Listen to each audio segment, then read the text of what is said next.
அடியார்கள் இங்கு வந்தால் ஆண்டவனின் அருள் பெறலாம். நீங்கள் பார்ப்பது வெகு சாதாரணமான இடம் அல்ல.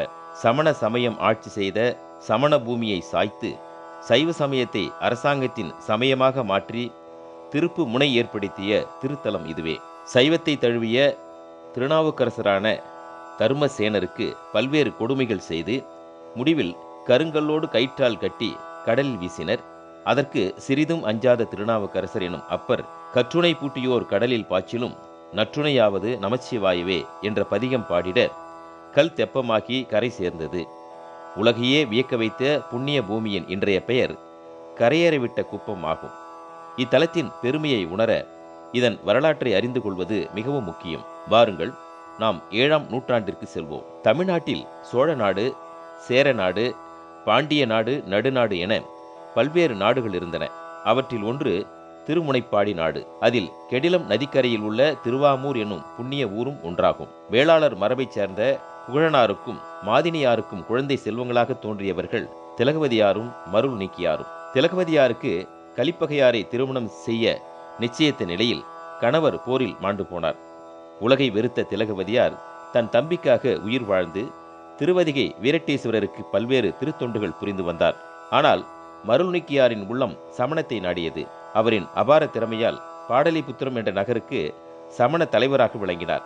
அது முதல் அவர் பெயர் தர்மசேனர் என்று வழங்கப்பட்டது. சமணத்தில் வாழும் தன் தம்பி சைவம் தழுவ விரும்பி திருவதிகை இறைவனிடம் முறையிட்டார்.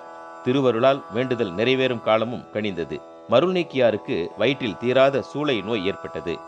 சமணர்கள் தர்மசேனருக்கு எத்தனையோ மருத்துவங்கள் செய்து பார்த்தனர். மருள்நீக்கியாரின் வயிற்று வலி தீர்ந்த பாடில்லை. வலி தாங்க முடியாத தர்மசேனர் சமணருக்கு தெரியாமல் இரவோடு இரவாக திலகவதியாரின் திருவடி பணிந்தார். மனம் மகிழ்ந்த தமக்கியோ தம்பியின் நெற்றியிலும் வயிற்றிலும் திருநீறு பூசி திருவதிகை சிவனை வணங்கச் செய்தார். தர்மசேனர் கூற்றாயினவாறு விளக்கலீர் என்று தொடங்கும் திருப்பதிகம் பாடினார். அடுத்த நொடி தர்மசேனரின் சூளை நோய் பறந்தோடியது. இறைவன் விருப்பப்படி தர்மசேனர் திருநாவுக்கரசரானார். பதிகம் பாடும் பணியோடு ஆலயத்தை தூய்மை செய்யும் உழவார பணியையும் தொடங்கினார். இந்நிலையில் திறமைமிக்க தலைவராக விளங்கிய தர்மசேனர் சைவத்திற்கு மாறியது சமணர்களிடையே பெருங்கோபத்தையும் உண்டாக்கியது. தலை சிறந்த தலைவனை இழந்துவிட்ட ஏமாற்றத்தால் பல்லவ மன்னன் மகேந்திரவர்மனிடம் பல்வேறு பொய் புகார்களை கூறினர். இதனால் கோபம் கொண்ட மன்னனின் துணையோடு பல்வேறு விதமாக திருநாவுக்கரசரை கொடுமைப்படுத்த திட்டம் வகுத்தனர். முதலில் பல்லவ மன்னனின் ஆணைப்படி திருநாவுக்கரசரை கொடுமையான நீற்றறையிலிட்டு கதவை தாழிட்டனர். 7 நாட்கள் கழித்து சமணர்கள் கதவை திறந்தபோது அவர் மகிழ்வாக காணப்பட்டார். அதனால் அவருக்கு நஞ்சு கலந்த பாலமுதை வலிந்து ஊட்டினர். நாதன் அடியாருக்கு நஞ்சும் அமுதமாம் என்று திருநாவுக்கரசர் அந்த நஞ்சு அமுதை பயம் ஏதுமின்றி அருந்தினார். அதனால் அவருக்கு தீங்கு ஏதும் நேரவில்லை. இதை கண்டு அச்சம் கொண்ட சமணர்கள் மன்னனின் பட்டத்து யானையை கொண்டு அவரை மாய்த்திட முயன்றனர். ஆவேசம் கொண்ட கொலை யானை திருநாவுக்கரசரை கொல்ல முயன்ற போது, யான் வீரட்டநாதன் அடியவன், அஞ்சுவது யாதொன்றுமில்லை, அஞ்ச வருவதுமில்லை என்று ஓதினார். சீறு பாய்ந்து வந்த யானை அவரை சுற்றி வந்து வணங்கி திரும்பியது. முடிவில் இனி என்ன செய்வது என்று ஆலோசித்து திருநாவுக்கரசரினும் அப்பரை கருங்கல்லுடன் பிணைத்து நடுக்கடலில் வீசி எறிந்தனர். இதற்கும் அஞ்சாத திருநாவுக்கரசர் கற்றுணை பூட்டியோர் கடலில் பாய்ச்சினும் நற்றுணையாவது நமச்சிவாயவே என்ற நமச்சிவாய பதிகத்தை பாடி அருளினார். கடல் மீது கல் மிதந்தது.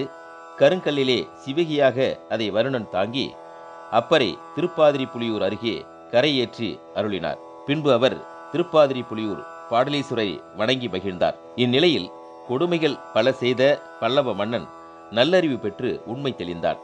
திருவதிகை அடைந்து அப்பரை வணங்கி சைவத்தை தழுவி சிவனடியாரானான். நாட்டில் சமண சமய ஆட்சி வீழ்ந்தது. சைவ சமய ஆட்சி தழைத்தோங்கியது. இப்படி சிவபெருமானின் திருவருளால் கரையேறிய இடமே இன்று கரையேறிவிட்ட குப்பமாக விளங்குகின்றது.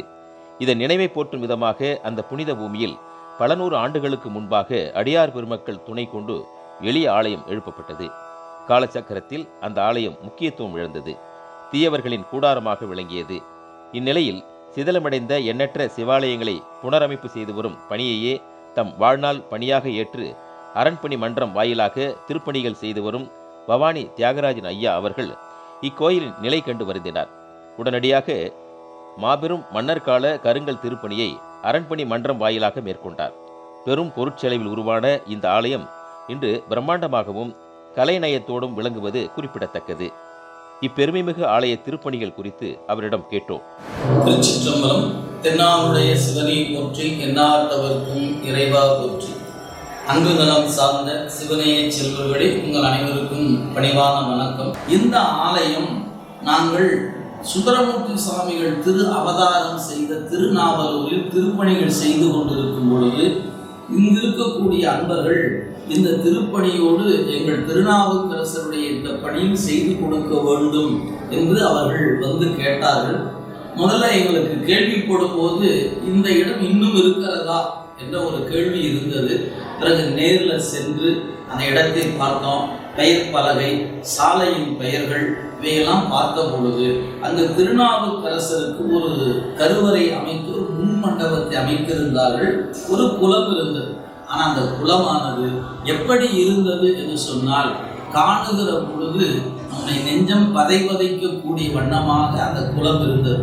என்ன காரணம் என்று சொன்னால், அந்த குளத்தில் சுற்றியும் இருக்கக்கூடிய மக்கள் தங்களுடைய மது முதலானவற்றை அருந்துவதற்குரிய இடமாக வைத்துக் கொண்டு யார் அந்த இடத்துக்கு வழிபாட்டுக்கு சென்றாலும் அவற்றை பொருட்படுத்தாது, எந்த நேரம் சென்றாலும் அந்த கூட்டமாக அமர்ந்து கொண்டு மது பாட்டில் கூட அமர்ந்து கொண்டிருப்பார்கள். அந்த மது பாட்டல்களை அவங்க குடித்த பிறகு குளத்துக்குள்ளேயே தூக்கி எறிஞ்சிடுவாங்க. இதுதான் அந்த குளத்துல இருந்த நிலை. அந்த குளத்தை ஒட்டி பக்கத்துல ஒரு காலி இடம் இருக்கிறது. ஒருவாறு அவர்கள் தன்னுடைய காலை கடன் முதலானவற்றை கழித்து விட்டு இந்த குளத்தில் வந்துதான் தங்கள் மலம் கழுவுவதாகவும் அந்த குளம் இருந்தது. இதுதான் அந்த இடத்தில் நாங்கள் போய் பார்க்கும் போது இருந்த சூழல். இந்த நிலையில் சில தொண்டர்கள் அதை எப்படியாவது மீட்டெடுக்க வேண்டும், மீண்டுருவாக்கம் செய்ய வேண்டும் என்று அங்கிருக்கக்கூடிய தொண்டர்கள் ரொம்ப விரும்பினார்கள். எங்களுக்கும் இந்த செய்தி அறிந்த பிறகு இது சைவ நெறியினுடைய வரலாற்றுக்கான இடம் என்பதனால எப்படியாவது பாதுகாக்க வேண்டும் என்று கருதி உள்ளூரில் இருக்கக்கூடிய தொண்டர் பெருமக்களுடைய ஒத்துழைப்போடு இந்த திருப்பணியை செய்வதற்கு அரசிடத்தில் முறையாக விண்ணப்பம் செய்து அந்த விண்ணப்பத்தின் வண்ணமாக அந்த குளத்தை தூர்வாரி செப்பமிடுகிற பணியும், திருநாவுக்கரசு பெருமானுக்கு ஒரு திருக்கோயில் நல்ல அமைக்க வேண்டும், கற்றடியாக அமைக்க வேண்டும் என்ற விண்ணப்பத்தை சொல்லி அங்க உள்ளூருடைய அன்பருடைய தொண்டருடைய கூட்டுறவு முயற்சியோடும் சட்டமன்ற உறுப்பினருடைய ஒத்துழைப்போடும் அந்த பணியை தொடங்கினோம். இன்றைய நாளில் அந்த இடத்தில் அந்த குளமானது முழுமையாக செப்பம் செய்ய பெற்று திருநாவுக்கரசு பெருமானுக்கு ஒரு கருவறை, ஒரு அர்த்த மண்டபம், முன் மண்டபத்தோடு கூடிய கற்றடியாகவும் அவருக்கு நடந்த வரலாற்று நிகழ்வுகளை புடை சிற்பங்களாகவும் அந்த கோயில் அமைத்து குளத்தின் நடுப்பகுதியில அவர் கண்ணிலே கட்டி கரை வந்து சேர்ந்த காட்சியை உணர்த்தும் வண்ணமாக அமர்ந்திருக்க கோலம் என்பது கல்லின் மீது அமர்ந்திருக்கக்கூடிய கோலத்தில் குளத்தின் நடுவில் இருக்கக்கூடிய வண்ணமாக சிற்பமாக செய்து எல்லோரும் காணும் வண்ணமாக அது அமைக்கப்பெற்றது. இன்றைய நாளில் இந்த இடத்துல அங்கு பக்கத்துல பெருமானுடைய பாடலீஸ்வரர் வந்து செல்லுகிற இடத்துக்கு ஒரு 4 கால் மண்டபம் இருந்தது. அந்த மண்டபத்தில் அம்மையப்பருடைய திருமேனி ஒன்றை அமைத்து கொடுத்ததன் பயனாக இன்றைய நாளில் பிரதோஷ வழிபாடுகள் நடைபெறுகிறது, நாள் வழிபாடு நடைபெறுகிறது, வார வழிபாடு நடைபெறுகிறது. ஒவ்வொரு நாளும் அங்கு இருக்கக்கூடிய அன்பர்கள் கடந்த காலத்தில் அதை வேறொரு வகையாக பார்த்த அதே அன்பர்கள் இன்றைய நாளில் அந்த இடத்தை கொண்டாடுகிற காட்சியையும் காண முடிகிறது. எனவே மக்கள் உள்ளத்தில் ஒரு பெரும் மாற்றத்தை அந்த இடம் தந்திருக்கிறது.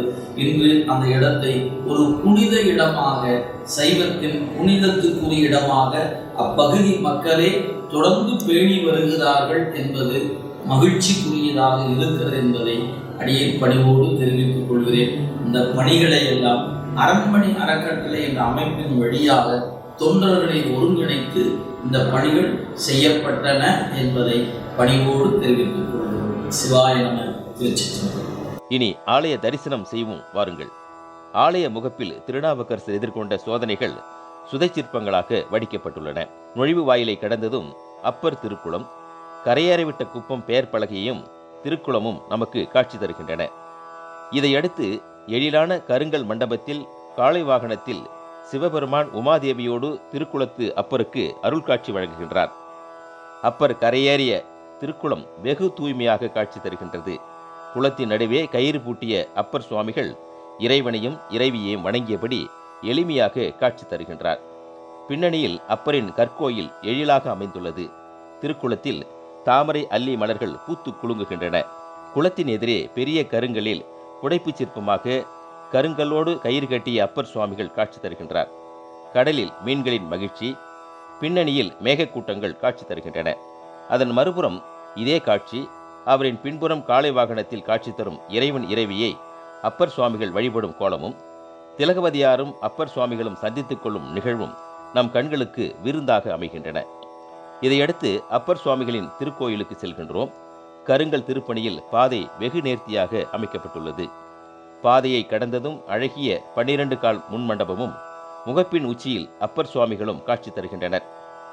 கருவறை கருங்கற்களால் மன்னர்கால படைப்பாக மின்னுகிறது.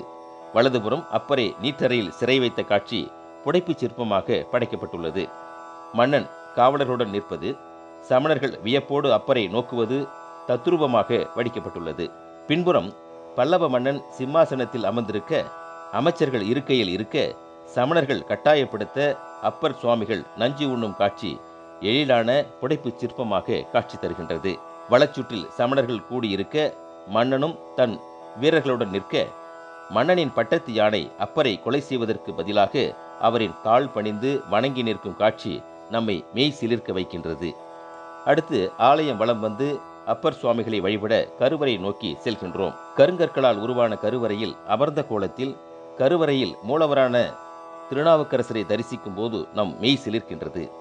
சிவபெருமானால் ஆட்கொள்ளப்பட்டு அற்புதங்களை நிகழ்த்திய அப்பர் சுவாமிகள் எவ்வித ஆர்ப்பாட்டமும் இன்றி எளிமையாக அடியாருக்கு அடியாராக அமர்ந்துள்ளார்.